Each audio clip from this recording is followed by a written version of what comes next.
Welcome back to Crime Scene 24/7. To our returning subscribers, thank you for always engaging. Your likes, comments, and shares keeps us motivated.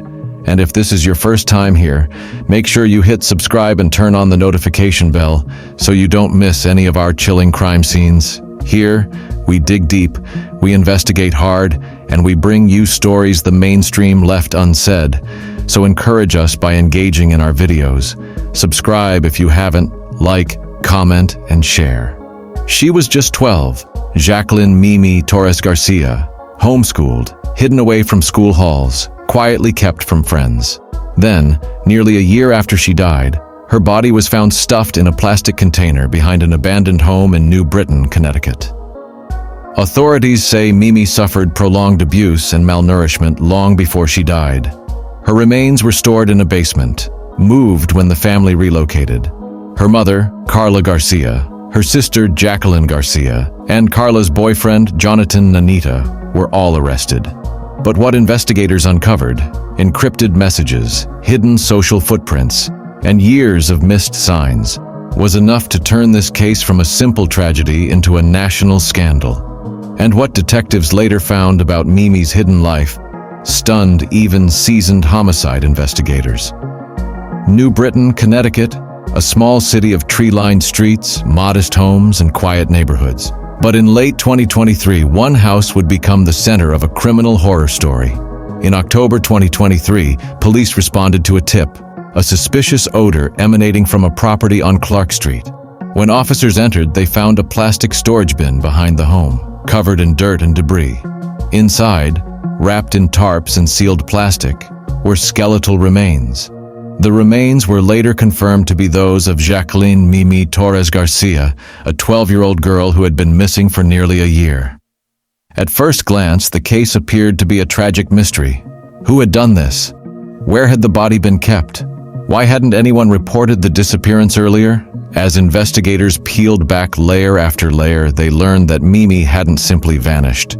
She had been living in a home with her mother, Karla Garcia, her older sister, Jacqueline Garcia, and Karla's boyfriend, Jonathan Nanita. She was mostly homeschooled, rarely seen outside, and insulated from neighbors by thick curtains and limited contact. Even more chilling, authorities claim Mimi's remains had been stored in a basement for months, moved when the family relocated residences, suggesting premeditation, planning, and an attempt to cover up.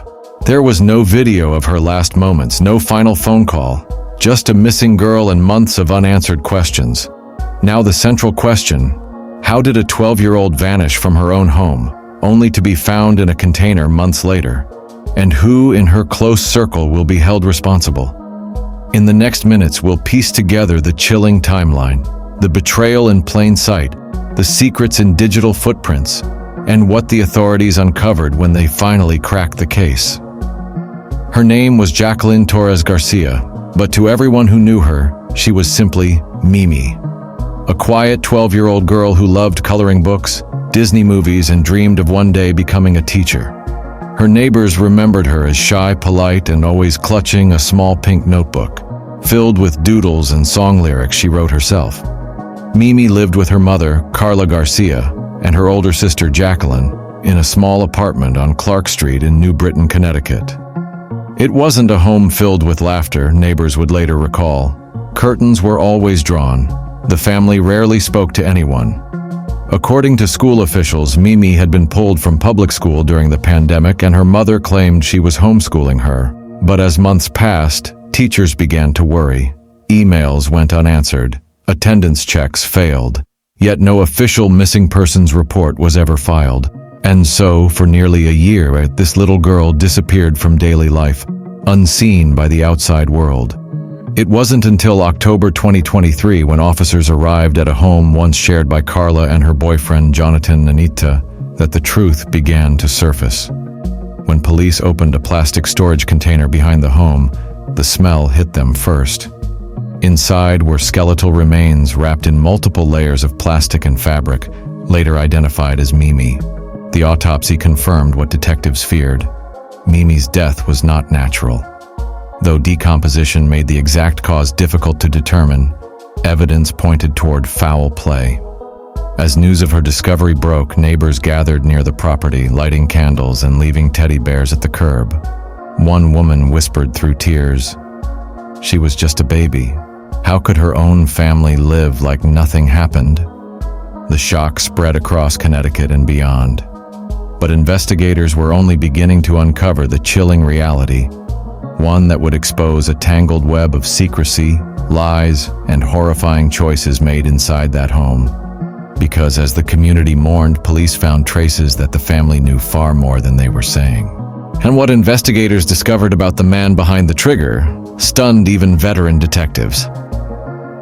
October 8th, 2025, New Britain police got a tip about suspicious activity behind an abandoned house on Clark Street. 80 Clark St. officers were called around early afternoon. Neighbors had reported odd smells or attempts to hide items near the rear yard. When the officers arrived, they found a large container positioned behind the home. It was partially obscured by overgrowth and debris. Inside the container, human remains in an advanced state of decomposition. Authorities later confirmed it was 12-year-old Jacqueline Mimi Torres-Garcia. The body had been stored in a plastic tote, wrapped in layers of fabric and plastic, then buried or camouflaged behind the property. The condition showed signs not of sudden death, but of prolonged concealment. Investigators immediately called in state police, forensic teams, and the office of the chief medical examiner. They examined the bin, tagged fibers, took soil samples, and began processing the remains. In press statements, Police Chief Matt Marino and Farmington Police Chief Paul Melanson said Mimi likely died in fall 2024, while the family lived in Farmington. Officials believed her body had been stored in the family's basement before being moved when the family relocated in March 2025. Meanwhile, at the former Farmington home, searches were authorized. Detectives found signs of a concealed basement area, sealed rooms, hidden spaces, cold spots where the remains might have been hidden for months. Law enforcement also ruled out decomposition caused by nature alone. The manner of storage, displacement, and the movement of the body from one location to another indicated planning. The discovery shocked neighbors. One resident said, "I thought that house was empty. I never suspected something like this could happen in our block." Another recalled seeing the family moving bins late at night. During the investigation, authorities learned that Mimi had been withdrawn from public school in August 2024. Her schooling was transferred to home instruction. This withdrawal limited oversight. Neighbors, classmates, and school officials lost contact with her. At the crime scene, forensic teams were meticulous. Soil samples were matched. The container was cataloged by serial number. Any fibers or trace DNA in or on the bin were swabbed. Detectives scoured attachments and conducted neighborhood canvasses, looking for cameras, witnesses to trucks, or movements of large bins on Clark Street. But even as the container's lid was lifted, the real mysteries lay hidden in what was not present. No missing persons report. No alerts filed. No public notice. Mimi had vanished quietly. The questions grew. Who moved the body? When? How did no one notice her absence? The container told a story of concealment, but what detectives uncovered in the family's digital trail would shatter that story entirely. Once the container was opened and the remains identified, the full force of Connecticut law enforcement mobilized. New Britain Police, Farmington Police, the State Police, and the Office of the Chief Medical Examiner all joined the probe. Investigators began reconstructing Mimi's last known movements. They learned she had been withdrawn from public school in August 2024, with her mother, Karla Garcia, notifying the New Britain School District that the family had moved to Farmington and that Mimi would be homeschooled. That homeschooling notification, investigators later acknowledged, created a void. Without regular attendance checks or outside eyes, Mimi's daily life receded from public view. The remains were so badly decomposed, examiners believed Mimi died in fall 2024 while still living in Farmington. Her body was kept in a basement for months before being moved in March 2025 when the family relocated to New Britain. Forensics teams meticulously combed both the old Farmington home and the New Britain site, Soil samples from the container matched earth found in the Farmington basement. Fibers from wraps and plastic layers were traced to materials found in that house. Investigators also cataloged alterations to walls, hidden spaces, and sealed portions of basements possibly used to conceal evidence. Meanwhile, New Britain police issued public statements. Mimi suffered prolonged abuse and malnourishment over time, not a sudden violent event. Her younger siblings were placed into state custody. The Department of Children and Families launched a review of prior involvement with the family. Detectives interviewed neighbors, landlords, and utility workers. Some recalled seeing large bins moved late at night. Others remembered strange shifts in occupancy and moving trucks near the former Farmington house. But no one publicly reported suspicious behavior until the container was discovered. Investigators also reopened earlier reports. It was revealed that Jacqueline Garcia, Mimi's aunt and co-resident, had a criminal history. In 2022, she was convicted of risk of injury to a child for injuries on an infant. In December 2024, she pleaded guilty and was sentenced, parts of which were suspended, and was released from prison in August 2025 on probation. That background raised deeper questions. Was past abuse a warning sign? Did state agencies fail to intervene earlier? Did the shift to homeschooling intentionally mask Mimi's disappearance? Tracking digital trails, investigators examined the mother's and aunt's phones, data logs, and property records. They assessed purchases of plastics, cleaning supplies, and items consistent with concealment. They scrutinized financial records to trace moves, storage rentals, and other expenses tied to relocation. Meanwhile, in the courtroom and in the media, pressure mounted. The public demanded to know how a child could vanish with no missing person alert. Why hadn't social services stepped in? Why was homeschooling allowed without oversight? As the case deepened, law enforcement faced skepticism at every turn. But one key line of inquiry broke the ground. The container did not just tell a story of concealment. It linked both locations physically and temporally to the family's own movements. There was enough forensic evidence to tie these scenes and purchases back to the family. And when detectives zeroed in on Karla Garcia's phone, the connection became undeniable. The lead toward the suspect would soon become unavoidable. By the end of April, investigators had identified 3 suspects, all family members who once lived under the same roof as 12-year-old Mimi Torres-Garcia. At the center was Karla Garcia, Mimi's 33-year-old mother. Alongside her stood Karla's sister, Jacqueline Garcia, and Jacqueline's boyfriend, Jonathan Nanita. Karla Garcia was a quiet woman by outward appearance, polite, reserved, and rarely social with neighbors. In Farmington, she kept to herself, often seen driving her minivan with covered windows. She told landlords she homeschooled her daughter due to health issues. But as investigators pieced together digital records, a darker pattern emerged. Online chats and text messages between Karla and her sister, retrieved from deleted devices, revealed controlling behavior and hostility toward the child.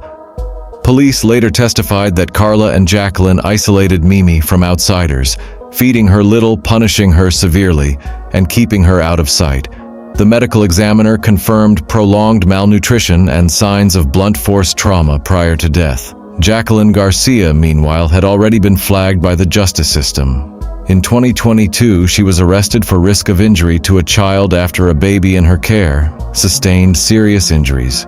She was sentenced in December 2024 but released in August 2025 on probation, just weeks before Mimi's remains were found. Investigators determined that Jacqueline played an active role in covering up the death. Her fingerprints were found on multiple layers of plastic wrapping. She allegedly helped seal and transport the container from the Farmington home to the new residence in New Britain. Then there was Jonathan Nanita, 30 years old, Jacqueline's boyfriend. His digital trail led to the purchase of industrial-grade duct tape, trash liners, and chemical cleaners. Surveillance footage placed him near the family's moving truck the night the container was relocated. Detectives believed that while Karla and Jacqueline orchestrated the concealment, Jonathan physically aided in disposing of the evidence. During questioning, Karla initially denied all involvement, but investigators noted inconsistencies. She couldn't explain why Mimi's belongings around schoolbooks, clothes, and toys were missing from the new home. She broke down when asked about the basement. When police obtained search warrants for digital devices, they found one haunting clue, a folder labeled M. Inside were photos of the child, journal entries, and what prosecutors later described as evidence of ongoing neglect. Court documents revealed Karla's statement, "I didn't know what else to do. I didn't mean for it to happen."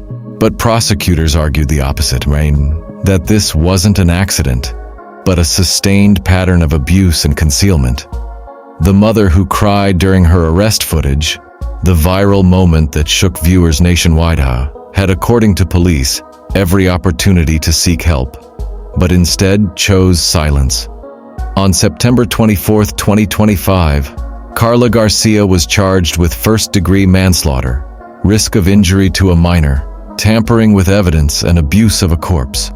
Her sister Jacqueline and Jonathan Nanita faced related charges including hindering prosecution and risk of injury to a child. In court, Karla's tears flowed freely. But for investigators, those tears symbolized a chilling truth, a mother's sorrow that came far too late. As journalists covered the proceedings, one headline summed it up. Crying mom arrested after girl's remains found stuffed in container. And the internet demanded to know why no one noticed.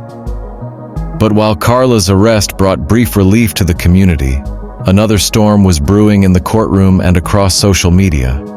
Because when the FBI stepped in to review the digital data, what they found reignited a nationwide debate about who truly failed Mimi. When Karla Garcia walked into the Hartford Superior Court for the first time, the room fell silent. Her wrists were shackled, her eyes swollen from crying, and her lawyer's voice trembled as he entered a not guilty plea. Outside, camera crews waited. Protesters held up hand-painted signs that read, "Justice for Mimi" and "Protect our children." Inside, prosecutors laid out the evidence, a chilling timeline that detailed months of isolation, neglect, and concealment. They described the storage container where Mimi's remains were discovered, sealed with layers of tape and wrapped in trash bags. The smell, they said, led investigators to the body. The lead detective testified, "In all my years, I've never seen a case that broke my heart like this one." Reporters noted the mother's composure cracked only when images of the container were shown. She sobbed loudly, whispering, "I didn't mean for it to happen." Public reaction was swift and furious. Social media erupted with outrage. Hashtags like #Justice for Mimi and #System failed her trended nationwide. Many pointed fingers at Connecticut's Department of Children and Families, DCF, demanding to know how a child could go missing for nearly a year without any public alert or welfare check. A DCF spokesperson later confirmed that no active child welfare case existed for Mimi before her death, reigniting criticism that oversight systems failed to detect hidden abuse. As hearings continued, Jacqueline Garcia appeared in court next, head down, flanked by marshals. Her attorney argued she was manipulated by her sister and feared retaliation if she spoke up. Prosecutors countered that she helped seal the container and knew exactly what she was doing. Jonathan Nanita's hearing followed days later. His defense insisted he was unaware of what the container held, believing it contained household materials. But text messages retrieved by investigators suggested otherwise. One message read, "Get it done before morning."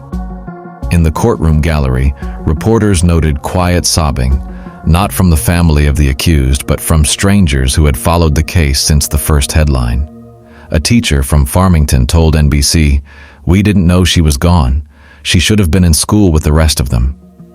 The case took another turn when federal agents joined the review, focusing on the timeline between the child's disappearance and the discovery of the body. They wanted to know why multiple reports, including one from a neighbor who hadn't seen Mimi in months, never triggered a formal welfare investigation. Public tension deepened. Editorials questioned if this was a failure of parenting or a failure of the system itself. On talk shows, legal analysts dissected the footage of Karla crying during her arrest. Was it guilt, fear, or manipulation? One commentator said, "She wasn't crying when she wrapped her child's body." The media frenzy reached national outlets. The New York Times, People magazine, and the Daily Mail all ran features dissecting the case. Photos of the quiet New Britain home became symbols of suburban horror. Meanwhile, community leaders organized vigils across Connecticut. Hundreds gathered holding candles, releasing balloons, and chanting the child's name. Mimi, Mimi, Mimi. At the final minutes of the preliminary hearing, the judge announced the case would move forward to trial. The room tensed. Karla sobbed uncontrollably as marshals led her out. But then, something unexpected happened.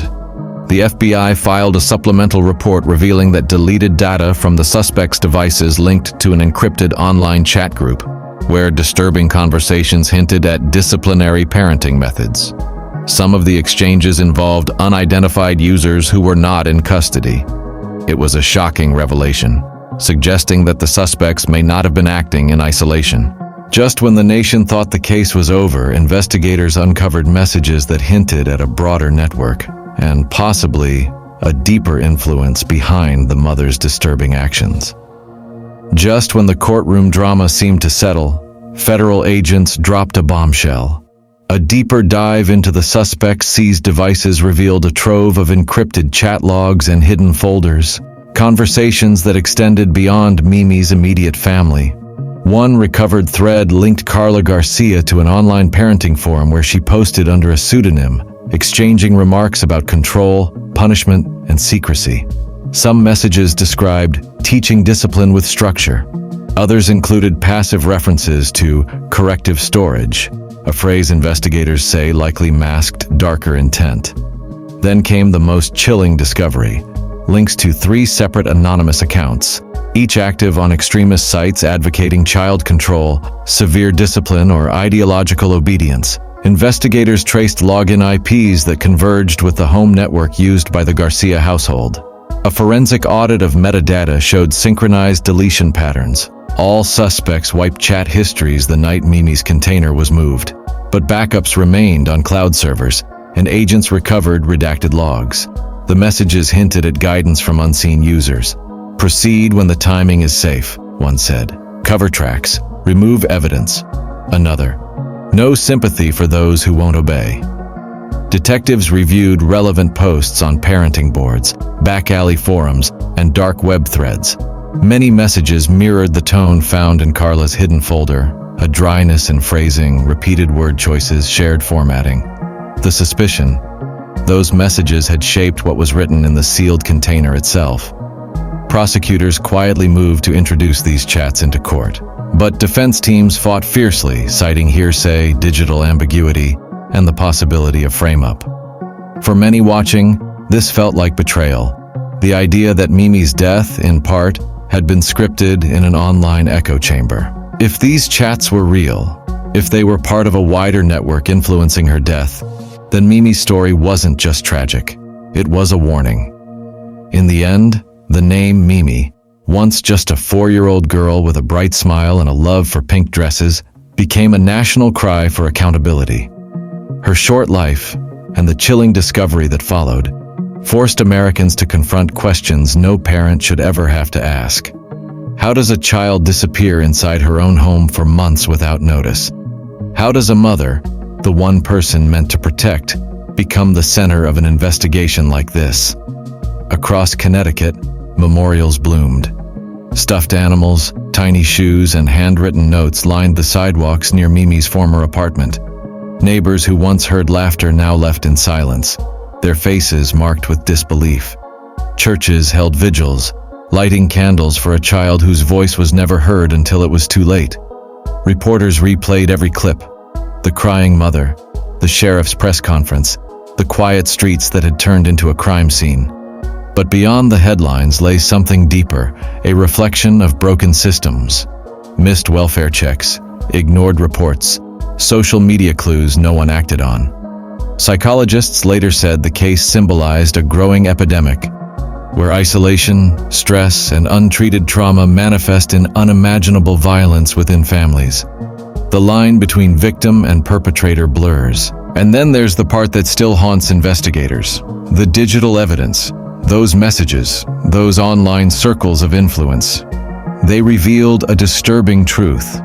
While Mimi was trapped in her home, others online may have been fueling the mindset that ended her life. Federal analysts are still working to determine whether Karla Garcia and her accomplices acted alone or were influenced by organized digital groups. But one thing remains certain: a 4-year-old girl is gone, and her death has forced a reckoning on parenting oversight, mental health, and community awareness. Every tragedy leaves behind questions, but this one demands answers. Because behind every locked door, there could be another child unheard, unseen, and running out of time. Do you believe Karla Garcia acted alone? Or was she following someone's guidance from behind a screen? Drop your theory in the comments below. I read every single one. If this story moved you, help keep Mimi's memory alive. Share this video so her name isn't forgotten. And if you want to uncover more true stories the news only touched on, subscribe to Crime Scene 24/7, where every case gets the attention it deserves, because here, the truth never sleeps.